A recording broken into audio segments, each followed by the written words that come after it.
Hi గారు, welcome to our channel. ప్రస్తుతం మనతో పాటు సీనియర్ జర్నలిస్ట్ దామ బాలాజీ గారు ఉన్నారు. వారితో ఒకసారి మాట్లాడదాం. సో, నమస్కారం సార్. నమస్తే. సార్, నిన్న నాగబాబు గారు ఎమ్మెల్సీగా నామినేషన్ దాఖలు చేశారు కదా. అయితే ఈ నామినేషన్ దాఖలు చేసేటప్పుడు ఆయనతో పాటు లోకేష్ గారు కూడా వెళ్ళడం అనేది ఇప్పుడు చర్చనీయాంశంగా మారింది. అంటే జస్ట్ నామినేషన్ వేయడానికి కూడా లోకేష్ గారిని చంద్రబాబు నాయుడు గారు పంపించారంటే పవన్ కళ్యాణ్ గారు ఏ స్థాయిలో చంద్రబాబు నాయుడు గారిని ఇన్ఫ్లుయెన్స్ చేశారు అని చెప్పేసి కూడా ఆ రకంగా వార్తలు స్ప్రెడ్ అవుతున్నాయి సార్. మరి నిజంగా చంద్రబాబు నాయుడు గారు పవన్ కళ్యాణ్ భయపడే లోకేష్ గారిని పంపారా అని చెప్పేసి కూడా మాట్లాడుతున్నారు. మీరేం చెప్తారు సార్ దీనికి సంబంధించి? అంటే ఈ మధ్య ఏం జరుగుతుందంటే రాజకీయాల్లో ఒక్కసారిగా అందరు రాజకీయాల్లో ఒక వేడి అనేది స్టార్ట్ అయింది. అది జగన్ డైరెక్ట్ గా పవన్ ని అటాక్ చేయడం అనేది దీనికి కారణం అన్నమాట. పవన్ ని ఆయన ఇతను కార్పొరేటర్ కంటే ఎక్కువ, ఎమ్మెల్యే కంటే తక్కువ, అతను ఒకేసారి గెలిచాడు జీవితంలో 14 years అనేది చెప్పడంతో ఒక్కసారిగా పవన్ కళ్యాణ్ అభిమానులు కావచ్చు, జనసేన నాయకులు కావచ్చు, ఈవెన్ లోకేష్ కావచ్చు, తెలుగుదేశం నాయకులు కావచ్చు, అందరూ కూడా జగన్ మీద దాడి అనేది మొదలైంది. అంటే జగన్ స్ట్రాటజీ మార్చుకున్నట్టుగా ఇక్కడ మనకు కనబడుతుంది. జగన్ ప్లాన్ ఏంటంటే ఈ కూటమిని విచ్ఛిన్నం చేయాలని మనం అనుకోవద్దు, కూటమి ఉండాలి, కూటమిని మనం ఓడించాలి అనేది జగన్ ప్లాన్గా కనబడుతుంది. ఎందుకంటే గతంలో చూస్తే ఎన్నికల ముందు పవన్ కళ్యాణ్కి చంద్రబాబు మధ్య గొడవ పెట్టి పవన్ కళ్యాణ్ని చంద్రబాబు నుంచి దూరం చేయాలి, ఈ ముగ్గురు కలిస్తే తనకి ఇబ్బంది అనేది జగన్కి ఉంది. అందుకని పవన్ కళ్యాణ్ని తీవ్ర స్థాయిలో వ్యక్తిగతంగా కూడా జగన్ స్వయంగా వ్యక్తిగతంగా కూడా అటాక్ చేశారు. అయితే ఇప్పుడు ఎన్నికల తర్వాత మారిన పరిస్థితుల్లో కూటమి ఉండాలి, పవన్ కళ్యాణ్ కూడా మనం అటాక్ చేయాలి, సో కూటమిలో పవన్ కళ్యాణ్ దూరం ఏం పెట్టాల్సిన అవసరం లేదు అన్న ఒక స్ట్రాటజీ వచ్చినట్టు కనబడుతుంది. మొన్నటి నుంచి అది చేంజ్ వచ్చింది. ఈ నేపథ్యంలో ఏమైందంటే తెలుగుదేశం వాళ్ళు, జనసేన వాళ్ళు పవన్ కళ్యాణ్ అంటే జగన్కి వణుకు అన్నట్టుగా ప్రచారం చేస్తున్నారు. అందుకే భయపడి పవన్ కళ్యాణ్కి జగన్ చేస్తున్నాడు. ఇప్పుడేమైంది, నిన్న ఎమ్మెల్సీగా నాగబాబుకి ఇచ్చి నాగబాబు నామినేషన్ వనితారాణిని అసెంబ్లీలో ఆమె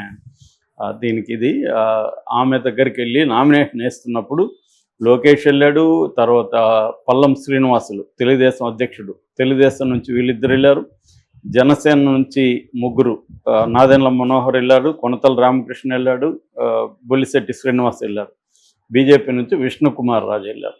సో ఎంతమంది రంగంలో దిగాల్సినంత స్థాయి ఉందా నాగబాబు కంటే? అంటే ముఖ్యంగా లోకేష్ వెళ్ళాలా? ఒక రకంగా లోకేష్ డిఫాక్టో ముఖ్యమంత్రి ఇవాళ. అలాంటి లోకేష్ నాగబాబు ఎమ్మెల్సీగా, ఎమ్మెల్యే కోటాలో ఎమ్మెల్సీగా నామినేషన్ వేస్తుంటే ఇతను వెళ్ళాలా అంటే పవన్ కళ్యాణ్ అంటే చంద్రబాబుకు వణుకు అని ఇప్పుడు వైసీపీ శ్రేణులు ప్రచారం చేస్తున్నాయి. మామూలుగా అయితే ఖచ్చితంగా పవన్ కళ్యాణ్కి ఇంపార్టెన్స్ అనేది చంద్రబాబు ఆప్టిక్స్ అంటారు రాజకీయాల్లో. ఆప్టిక్స్ అంటే ఒక సింబాలిక్ జెస్చర్, బయటికి కనబడేది. నిజంగా ఇవ్వాల్సిన చోట చంద్రబాబు ఇవ్వడం. అధికారం అంతా కూడా ఇప్పుడు కేంద్రీకృతమైనది లోకేష్ దగ్గరే. డెసిషన్ మేకర్ ఎవరనేది ఎప్పుడైనా అధికారం అంటే అర్థం డెసిషన్ మేకింగ్ ఎవరి చేతిలో ఉంటే వాళ్ళ దగ్గర అధికారం ఉన్నట్టు. అలాగే లోకేష్ డెసిషన్ మేకర్ అనేక విషయాల్లో, పవన్ కళ్యాణ్ కాదు. కానీ పవన్ కళ్యాణ్కి ఇంపార్టెన్స్ ఇస్తున్నట్టుగా కొన్ని విషయాల్లో చంద్రబాబు ప్రవర్తిస్తుంటాడు. అందుకనే ప్రతి గవర్నమెంట్ ఆఫీస్లో తన ఫోటోతో పాటు పవన్ కళ్యాణ్ పెట్టాలనేది ఒకటి. రెండోది డిప్యూటీ సీఎంగా పవన్ కళ్యాణ్ ఒకరిని పెట్టడం, లోకేష్ని పెట్టాలని డిమాండ్స్ బహిరంగంగా వచ్చినా కూడా వాటిని తొక్కేయడం. సో ఇవన్నీ ఏంటంటే పవన్ కళ్యాణ్కి సింబాలిక్గా ఆప్టిక్స్ పరంగా పవన్ కళ్యాణ్కి ఇంపార్టెన్స్ ఇస్తున్నట్టుగా చంద్రబాబు చూపించడం అనేది చంద్రబాబుకు అవసరం. ఎందుకంటే చంద్రబాబుకి ఇప్పటికి కూడా ఇటు బీజేపీతో కానీ పవన్ కళ్యాణ్తో కానీ పొత్తు లేకుండా ఒంటరిగా జగన్ మీద పోటీ చేయడం అనేది చంద్రబాబుకి ఇష్టం లేదు. ఎందుకంటే నమ్మకం లేదు, తను ఒంటరిగా పోటీ చేస్తే ఎప్పటికీ ఇప్పటివరకు ఆయన రాజకీయ జీవితంలో ఒంటరిగా పోటీ చేసి గెలిచిన చరిత్ర చంద్రబాబుకి లేదు. అందుకని పవన్ కళ్యాణ్ వెరీ ఇంపార్టెంట్ చంద్రబాబుకి. రెండు కారణాలు. ఒకటి, పవన్ కళ్యాణ్ పొత్తు ఉండడం వల్ల పవన్ కళ్యాణ్కి ఒక ఓట్ బ్యాంక్ ఉంది, అది తనకి వస్తుంది, ట్రాన్స్ఫర్ అవుతుంది. ముఖ్యంగా కమ్మ కాపు కాంబినేషన్ అనేది సక్సెస్ఫుల్గా వర్కౌట్ అయింది. రెండవది, పవన్ కళ్యాణ్ బీజేపీతో చాలా క్లోజ్గా ఉన్నాడు. ముఖ్యంగా మోడీ, అమిత్ షాలు పవన్ కళ్యాణ్ని చాలా ఇంపార్టెన్స్ ఇస్తున్నారు. వాళ్ళ ప్రయోజనాలకి పవన్ కళ్యాణ్ అవసరం. ముఖ్యంగా సౌత్ ఇండియాలో బీజేపీ బలహీనంగా ఉంది, తమిళనాడు, కేరళ ఇలాంటి రాష్ట్రాల్లో. సో అక్కడ పవన్ కళ్యాణ్ని ఉపయోగించుకోవాలనేది వాళ్ళకున్న ఇది. అట్లాగే తెలంగాణలో కూడా ఉపయోగించుకుంటారు. సో నెక్స్ట్ ఆల్రెడీ బీజేపీకి 60 సీట్లు పైన తగ్గాయి నేషనల్ లెవెల్లో. ఇంకా తగ్గే అవకాశం ఉంది. ఎందుకంటే 3 సార్లు వాళ్ళు పరిపాలించారు కాబట్టి నిరుద్యోగం పెరిగింది, ధరలు పెరిగాయి, జీవన ప్రమాణాలు పడిపోయినాయి. ఇలాగా రకరకాల సమస్యలు దేశంలో ఉన్నాయి కాబట్టి ప్రజలు వ్యతిరేకించే అవకాశం ఉంది. యాంటీ ఇన్కంబెన్స్ అనేది బలంగా ఉంటుంది. అందుకని ఇప్పటి నుంచే వాళ్ళు ఏం చేస్తున్నారంటే అనేక అంశాలను పరిగణలోకి తీసుకొని వాళ్ళు ప్లాన్ చేస్తున్నారు. ఆ స్కీమ్ ఆఫ్ థింగ్స్లో పవన్ కళ్యాణ్ వెరీ ఇంపార్టెంట్.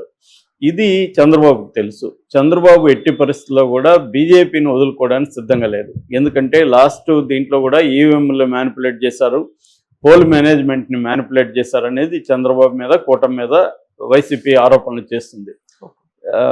ఈవీఎంలు చేస్తారా లేదో పక్కన పెడితే ఖచ్చితంగా పోల్ మేనేజ్మెంట్ విషయంలో బీజేపీ అనేది కేంద్ర అధికారంలో ఉండేది కంపల్సరీ కావాలి. సో అందుకని చంద్రబాబు పవన్ కళ్యాణ్ని ఇప్పటికిప్పుడు వదులుకునే పరిస్థితి లేదు. 2029 ఎన్నికల తర్వాత పరిస్థితులను బట్టి అప్పుడు చంద్రబాబు ఆలోచించి నిర్ణయం తీసుకుంటాడు. కానీ ప్రీపోల్ అలయన్స్ అనేది ఖచ్చితంగా చంద్రబాబు ఫాలో కావాలి. అందుకని పవన్ కళ్యాణ్కి ఆప్టికల్గా ఇంపార్టెన్స్ ఇస్తున్నట్టు, సింబాలికల్గా ఇంపార్టెన్స్ ఇస్తున్నట్టు చూపించడం అనేది చంద్రబాబుకి అవసరం. At the same time Pavan Kalyan కూడా తన స్టేచర్ పెంచుకోవడానికి అప్పుడప్పుడు ఈ ప్రభుత్వం మీద విమర్శలు చేస్తూ వెళ్తున్నాడు. అంటే ఎక్కడికక్కడ వాళ్ళిద్దరి మధ్య ఘర్షణ ఐక్యత అంటారు డైలెక్టిక్స్లో. అలాగా ఘర్షణ ఐక్యత అనేది ఇద్దరి మధ్య ఉంది. ఘర్షణ కూడా పవన్ కళ్యాణ్ ఎక్కడ కావాలి, తను ఎక్కడ ఎలివేట్ అవుతాడో చూసుకొని అక్కడ ఎలివేట్ చేసుకుంటున్నాడు పవన్ కళ్యాణ్ కూడా. ఎందుకంటే పవన్ కళ్యాణ్కి కూడా లాంగ్ టర్మ్ గోల్ ఏంటి, తను సీఎం కావడం. సో తను సీఎం కావాలంటే తను హైలైట్ అవ్వాలి. తను హైలైట్ అవ్వాలంటే ఇప్పుడు జగన్ మీద తిడతా ఉంటే తనకేం పెద్ద హైలైట్ కాడు. అందుకని ఈ ప్రభుత్వంలో కూడా ప్రతిపక్ష పాత్ర పోషించడం ద్వారా అంటే ప్రజలకి అన్యాయం జరిగినా ఇంకోటి జరిగినా నేను ముందుంటాను అని చెప్పడం ద్వారా పవన్ కళ్యాణ్ ఎలివేట్ కావడం అనేది జరుగుతుంది. రెండవది సనాతన ధర్మానికి తానే ఛాంపియన్ అన్న ఒక దీన్ని కూడా పవన్ కళ్యాణ్ జాగ్రత్తగా కన్స్ట్రక్ట్ చేసుకుంటూ వెళ్తున్నాడు. సో పవన్ కళ్యాణ్ నుంచి థ్రెట్ చంద్రబాబుకు ఉంది, కానీ ప్రయోజనం కూడా ఉంది. సో ఏది ఇంపార్టెంట్ అనుకున్నప్పుడు చంద్రబాబుకి పవన్ కళ్యాణ్ వల్ల కలిగే ప్రయోజనమే తాత్కాలికంగా ఇంపార్టెంట్. అందుకని నాగబాబుని పవన్ కళ్యాణ్ వదిలిపెట్టుకునే పరిస్థితి, అంటే పవన్ కళ్యాణ్ చెప్పిన తర్వాత నాగబాబుని దూరం పెట్టే పరిస్థితి చంద్రబాబుకి లేదు.